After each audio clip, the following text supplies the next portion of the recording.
May I come in, sir? Good afternoon, sir. Good afternoon. Yes, sir.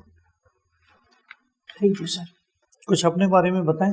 Sir, मेरा नाम अंशुमन है। मैं प्रयागराज का रहने वाला हूँ। मेरी प्रारंभिक शिक्षा इंडो बंगाली इंटर कॉलेज से हुई। उसके बाद मैंने केमिकल इंजीनियरिंग में HBTI कानपुर से ग्रेजुएशन किया। उसके बाद मैंने हिंडाल्को इंडस्ट्रीज लिमिटेड में as a senior process engineer काम किया। अभी मैं सर KSG इंडिया में कंटेंट रिव्यूअर के तौर पे काम कर रहा हूँ और मेरी रुचियों में उर्दू पोएट्री पढ़ना और हिंदी लिटरेचर पढ़ना है। आपने पहले हिंडाल्को में सीनियर प्रोसेसिंग इंजीनियर काम किया। जी सर। अभी आप KSG इंडिया में क्या कर रहे हैं? सर, मैं रिव्यूअर हूँ। जो मेंस की टेस्ट सीरीज होती है उनके उसको रिव्यू करता हूँ। तो हिंडाल्को छोड़कर आप कोचिंग इंडस्ट्री में क्यों आ गए? सर, इसलिए क्योंकि मुझे प्रिपरेशन करनी थी और फाइनेंशियली फैमिली को सपोर्ट भी करना था, तो पहले मैंने वहीं पे पढ़ाई की। हिंडाल्को में सैलरी नहीं मिलती थी, वहाँ नहीं सर, फाइनेंशियल सपोर्ट नहीं बिल्कुल होता था? सर, इंटरेस्ट का वो है। ओके। सिविल सर्विसेज में क्यों आना चाहते हैं?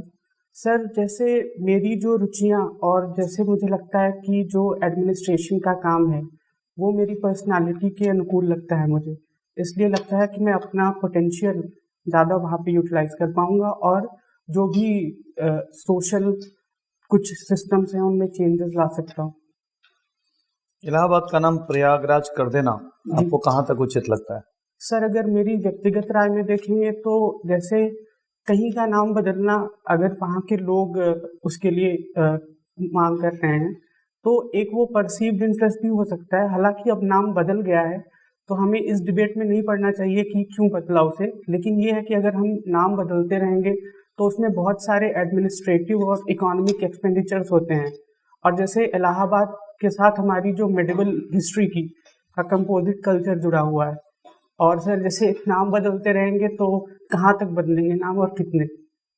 मतलब आपका कहना है कि जो नाम बदला गया वो सही नहीं कहा जा सकता कुछ मायनों में? कुछ मायनों में जी सर, लेकिन अब जो बदल गया है उस पर बहुत डिबेट करके कोई फायदा नहीं। नहीं, डिबेट क्यों नहीं फायदा है? आप कल को प्रशासन में आएंगे जी सर। तो अगला कोई नाम बदला जाएगा तो आप उसे प्रोटेस्ट कर सकेंगे, मना कर सकेंगे कि इसकी एक इम्पोर्टेंस है, इसको ना बदला जाए। जी बिल्कुल। मैं वो राय जानना चाह रहा हूँ कि कल को आपकी भूमिका क्या होने वाली है? जी बिल्कुल सर, इसमें मैं अपनी यही राय दूंगा, क्योंकि जैसे हमारे पोएट हैं अकबर इलाहाबादी, अब उनका नाम तो अकबर प्रयागराजी नहीं कर सकते, तो कहाँ तक बदलेंगे हम चीज़ों को।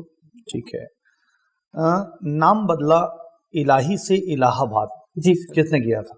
सर, वो तो ब्रिटिश टाइम पे हुआ, क्योंकि शुरुआत हुआ था अकबर से। वो दीन इलाही के कॉन्टेक्स्ट में इलाहाबाद था, लेकिन ब्रिटिशर्स ने उसको इलाहाबाद प्रोनाउंस करना स्टार्ट किया, तो धीरे धीरे वो इलाहाबाद हो गया। ठीक है, अकबर उसे इलाहाबाद कहता था। जी। इलाहाबाद के पहले उसका क्या नाम था, अकबर के पहले? इलाहाबाद के पहले सर, जैसे जितना मुझे जानकारी है, प्रयागराज ही बोलते थे, और महाजनपदा के टाइम पे वो वत्स में आता था, वत्स के एरिया। ठीक है, तो अगर प्राचीन नाम दोबारा प्राप्त कर लिया गया तो आपके हिसाब से वो गलत है? अगर एक इन्वेजन होता है आपके देश पे और आपकी संस्कृति पे हमला करके आपकी आइडेंटिटी बदल दिया गया और दोबारा आपकी ओन आइडेंटिटी को रिकलेक्ट किया गया, तो आपको इस बात से डर लगता है कि कुछ माइनॉरिटीज़ के लोग विरोध करेंगे तो गंगा जमनी तहजीब और मेडाइवल कल्चर जो है वो इम्पैक्ट करेगा, हैम्पर करेगा, इसलिए आप उसको बदलने का विरोध करना चाहते हैं? सर देखिए, होता क्या है कि जैसे पहले अकबर ने नाम बदला तो तब के सिस्टम और आज तो हम एक डेमोक्रेसी हैं, तब तो मोनार्कीज होती थी, तो तब उसको अब का डिसीजन तो और प्रोग्रेसिव होना चाहिए कि जो पहले से है। और ऐसा है नहीं कि प्रयाग को लोग जानते नहीं है, प्रयाग की भी, संगम की भी चारों तरफ ख्याति है।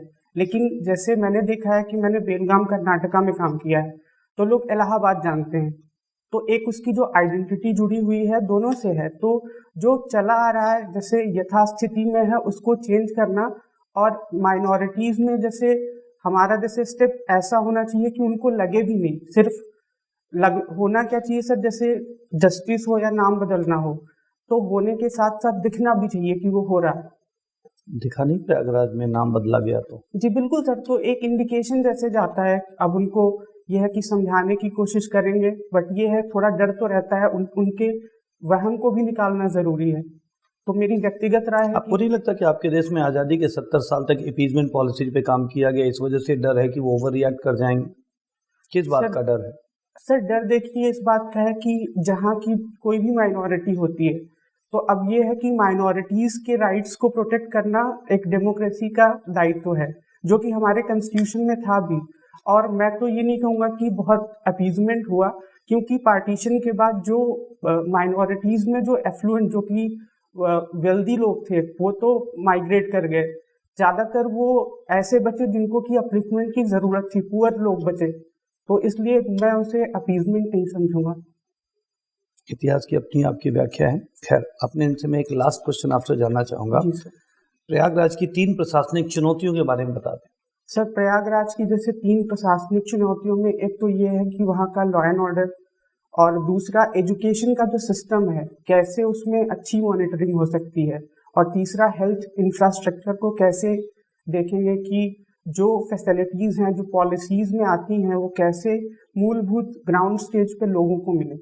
लॉ एंड ऑर्डर की कैसी प्रॉब्लम वहाँ फेस करते हैं? सर, लॉ एंड ऑर्डर की जो प्रॉब्लम है मेरे हिसाब से वहाँ पे सोसाइटल कंस्ट्रक्ट उसका ज़्यादा है, क्योंकि जैसे जब तक इनइक्वालिटी रहेगी सोसाइटी में, सर लॉ एंड ऑर्डर की प्रॉब्लम आती रहेगी। कोई एग्जांपल बताएं, सोसाइटी के अनइक्वल होने का कोई adverse effect law and order पे पड़ा हो, एक आध एग्जांपल किसी सोसाइटी, किसी मोहल्ले को लेकर आप बता दें। सर, जैसे इलाहाबाद का तो नहीं, दिल्ली का जो 2012 का निर्भया केस था, वो उसका एक जैसे एग्जाम्पल है कि अब जो बहुत डाउन प्रोडन है, मैं उनको जस्टिफाई नहीं कर रहा हूँ कि उन्होंने सही किया या कुछ भी, लेकिन ये है कि आप ये सोचिए, जो ऐसी कंडीशन में जी रहा है कि उसकी जिंदगी जहाँ वो जी रहा है वो जेल से भी बदतर है, तो वो जस्ट क्राइम करते टाइम, और एजुकेशन का लेवल इतना कम है। ये कैसे तो आपने डिसाइड कर लिया जिन लोगों ने रेप किया था वो जेल से बदतर जिंदगी जी रहे थे? एक एग्जांपल मुझे बताइए उस नाम में से। सर, हमारी लॉ कमीशन की रिपोर्ट्स में है कि जेल सुधारों की बात होती है। नहीं, बेवकूफ़ी की बात है, जेल सुधार कमीशन की बात अलग है। निर्भया केस में एक आदमी का एग्जाम्पल मुझे बता दी, क्योंकि आपका माइंडसेट डिफरेंट है, जो प्रशासक आपको नहीं बनने दे सकता। एक एग्जाम्पल बताइए उन 6 लोगों में से जो जेल से बदतर जिंदगी जी रहे थे। सर, वो तो मैंने पूरे सोसाइटल कॉन्टेक्स्ट में कहा। सोशल कॉन्टेक्स्ट में गलत एग्जाम्पल आपने लिया ना, गलत एग्जाम्पल से आपका रिप्रेजेंटेशन गलत हो जाएगा। Thank you. ये बताइए कि वैश्वीकरण और आत्मनिर्भर भारत जी सर कंट्राडिक्टरी है या एक दूसरे को सपोर्ट करते हैं?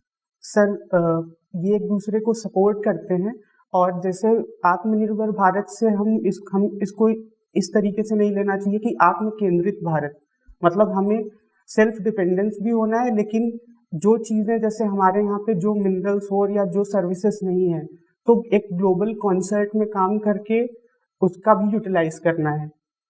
तो मेरे हिसाब से ये परस्पर पूरक हैं एक दूसरे की। पूरक है। जी सर। 1991 में जो एलपीजी मॉडल अपनाया गया, जी सर। और कहते हैं कि क्लोज इकोनॉमी, जी सर। और फिर हम ये कहना चाहेंगे कि क्या मिश्रित अर्थव्यवस्था कंटिन्यू है इसमें? सर, जैसे 91 के बाद जो भी रिफॉर्म्स हुए, लिबरलाइजेशन, प्राइवेटाइजेशन और ग्लोबलाइजेशन के, तो धीरे धीरे हम अपनी अर्थव्यवस्था को खोल ही दिया है। लेकिन ये है कि मिश्रित अर्थव्यवस्था में ज़्यादा रोल जैसे वेलफेयर स्टेट का आता है, कि स्टेट वहाँ पे इंटरवीन करे कि जो पुअर सेक्शन है एजुकेशन में या ऐसी क्वालिटी ह्यूमन कैपिटल फॉर्मेशन में वो इन्वेस्ट करे। तो इस हिसाब से डेफिनेटली हम एक वेलफेयर स्टेट के साथ मिक्स इकोनॉमी है। अच्छा, ये बताइए, उच्च समृद्धि के साथ समावेशी विकास। जी सर। 11 5 ईयर प्लान का मोटो है। जी सर। तो थोड़ा डिफाइन करिए इसको।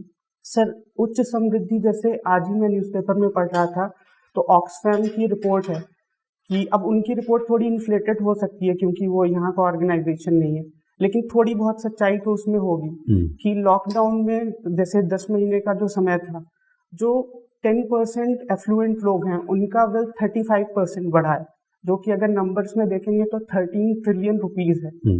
और बाकी जो लोअर सेक्शन है हमारा, वो उसमें से ज़्यादातर को अपनी जॉब जानी पड़ी। हालांकि गवर्नमेंट ने काफ़ी उसके लिए प्रयास किया है, लेकिन ये जो दायरा है सर वो बढ़ता जा रहा है। तो इंक्लूसिव विकास बहुत ज़रूरी है, क्योंकि जब तक सबका इक्वल लेवल पे डेवलपमेंट नहीं होगा तब तक समाज में या राज्य में परेशानियां होती रहेंगी। तो ठीक है, आप डिनाई कर रहे हैं कि मतलब हमारे यहाँ समावेशी विकास नहीं हो रहा है? ठीक सर, बिल्कुल हो रहा है, लेकिन ये है कि हमको अपने ही स्टैंडर्ड को और ऊपर ले जाना है। हमें तो प्रोग्रेसिवली आगे देखना चाहिए।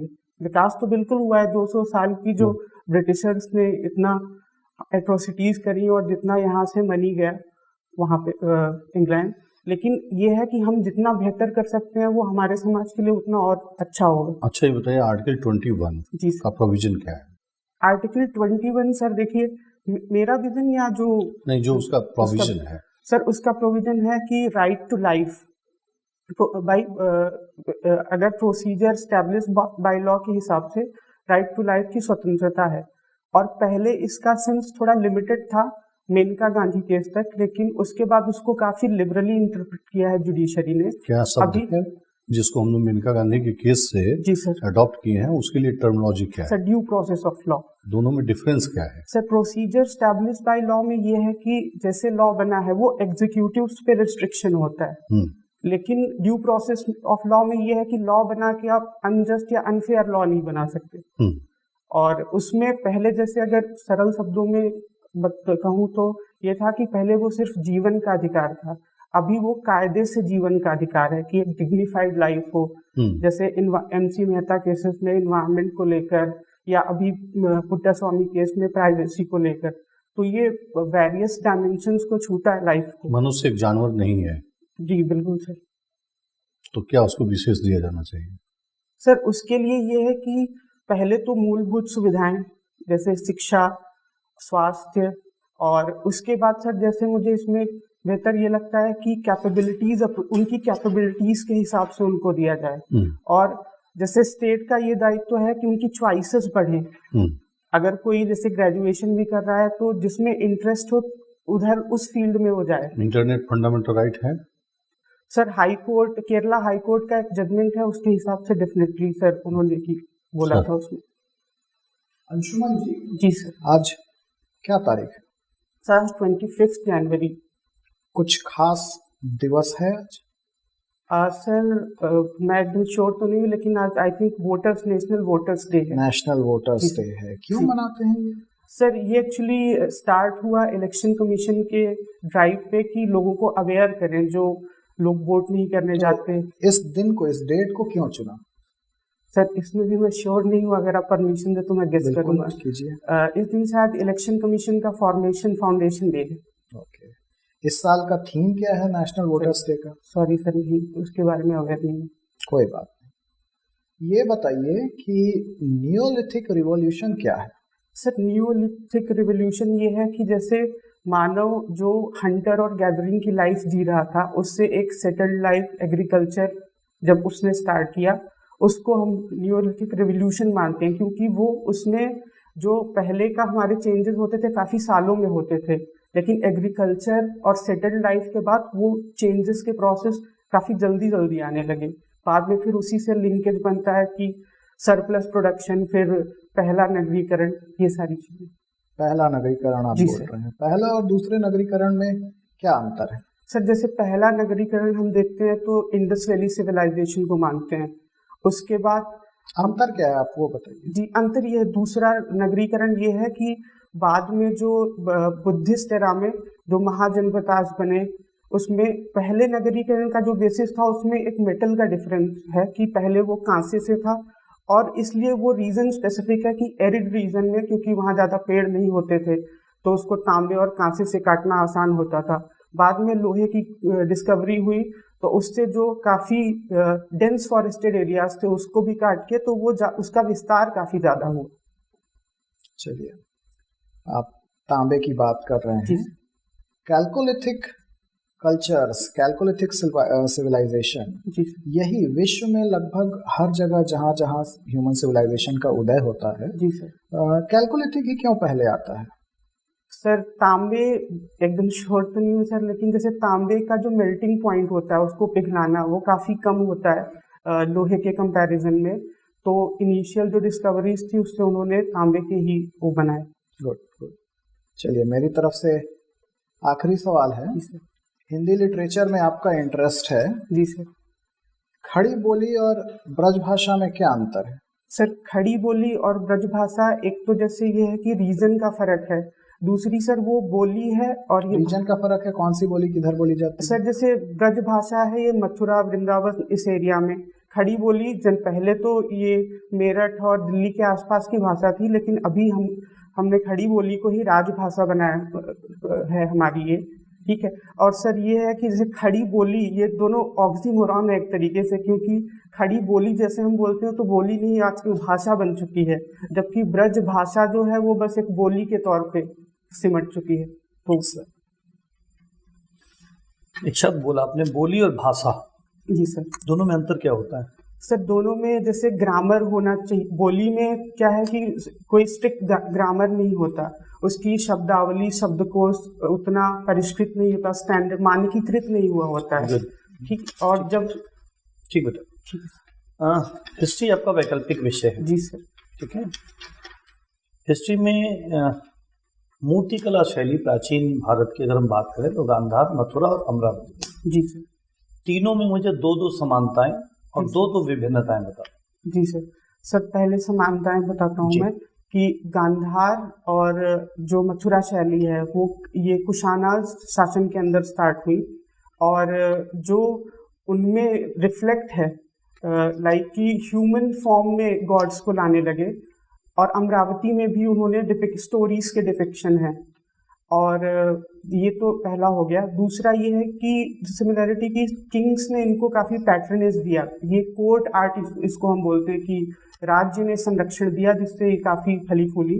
अगर विभिन्नताओं में बात करें तो जैसे जो गांधारा शैली है उसमें हमको बुद्धिस्ट इन्फ्लुएंस ही मिलता है मोस्टली, जबकि मथुरा शैली में बुद्धिस्ट और हिंदुइज्म का भी काफ़ी इन्फ्लुएंस मिलता है, और वो मोनोलिथ्स ज़्यादा है कि एक एक गॉड की ही।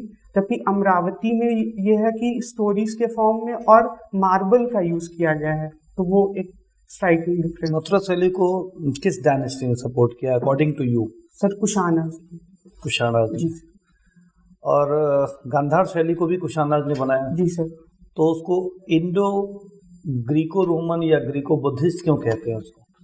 सर इसलिए क्योंकि वहाँ पे ग्रीक और रोमन्स का इन्फ्लुएंस था, जो हेलेनिस्टिक या योगिक पोस्चर्स, जो रोब्स वो पहनते थे, जिस तरीके सिमिलैरिटीज जो यूनान के जो देवी देवता थे उससे सिमिलैरिटीज उनके। कुषाण तो चीनी है। जी सर।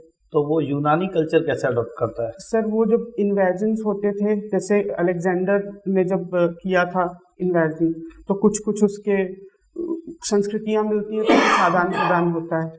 नहीं तो सिकंदर का टाइम पीरियड कब है? सर 326 BC के अराउंड। और कुषाण का कब है? कुषाण का तो सर AD में है, बट जैसे डायरेक्ट लिंकेज नहीं है। AD क्या? BC AD? AD sir 90s AD के आसपास कुषाण। 90s AD? हाँ, क्योंकि किसकी बात, किस कुषाण किंग की बात कर रहे हैं? कनिष्क की बात कर रहा हूँ। तो कनिष्क ने तो 78 AD में ही जो है शक कैलेंडर दे दिया, तो आप कह रहे हैं 80s में है। सर जैसे एक रेंज की बात कर रहा हूँ, स्ट्रिक्टली मैं उसके लिए फर्स्ट सेंचुरी कह सकते हैं। First century. कोई नहीं, कोई इशू नहीं। ठीक है, my last question from my side. आपने उर्दू पोइट्री की बात कही। जी सर। ठीक है, किस पोइट को फॉलो करते हैं? सर जैसे पढ़ता तो मिर्ज़ा गालिब, फैज़ अहमद फैज़, कैफी आज़मी पढ़ता तो काफ़ी हूँ, लेकिन अगर मुझसे आप मेरे फेवरेट पूछेंगे तो फैज़ अहमद फैज़ और मिर्ज़ा गालिब। आज की इंटरव्यू के लिए एक मौजू कोई बात अगर मिर्ज़ा गालिब साहब की याद आ रही हो तो बोल दें। जी बिल्कुल सर। जैसे एक उनका ये है शेर है गज़ल का हिस्सा कि ये न थी हमारी किस्मत कि विसाल यार होता, अगर और जीते रहते यही इंतज़ार होता, कहूँ किससे मैं कि क्या है शबे गम बुरी बला है, हमें क्या बुरा था मरना अगर एक बार होता। Thank you very much. Thank you sir. Thank you. May I leave, sir? Please. Okay, thank you so much.